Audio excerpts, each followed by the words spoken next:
இப்போ சண்டை தொடங்க வைக்கவா? ஏன் ஆம்பளைங்க உடனே வந்து இதை எடுத்துட்டு பாத்ரூம் போறாங்க சொல்லுங்க பார்ப்போம்.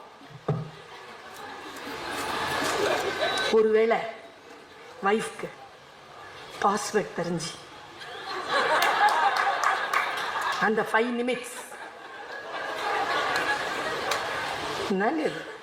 ஒரு பொண்ணு ஆக்சிடென்ட் ஆகி கிடக்குதுங்க, கையெல்லாம் இப்படி ஆயிடுச்சு, ரத்தம் வடியுது. அது ஃபோனை எடுத்து கேட்குறேன், எங்கள் காலேஜ் பொண்ணு, அப்பா நம்பர் சொல்லுடா, 108க்கு ஃபோன் பண்ணிட்டேன், அப்பா நம்பர் சொல்லுடா.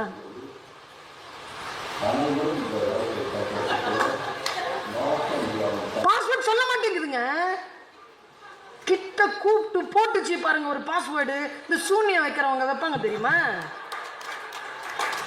ஒரு ஸ்டார் போட்டு, ஒரு W போட்டு, ஒரு Z போட்டு, ஒரு T போட்டு, அதுல ஏதோ ஒரு அப்படி ஒன்று அழுத்திச்சு. அப்பதான் அது திறந்து மயங்கிருச்சு.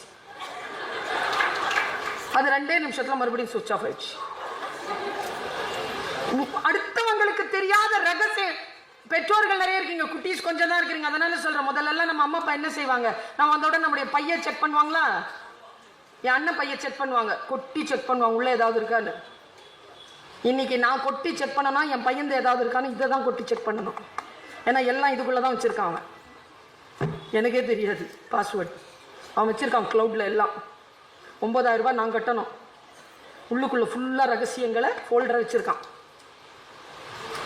எங்கே போய் கொண்டிருக்கிறது தலைமுறை? இந்த தலைமுறையிலிருந்து நாம் ஒன்றை காப்பாற்ற வேண்டும் என்றால், மிகப்பெரிய லீடர்ஷிப் வேண்டும் என்றால், இந்த சகோதரி சொல்லிவிட்டு போகிறேன், ஹேவ் டிஜிட்டல் ஃபாஸ்டிங்.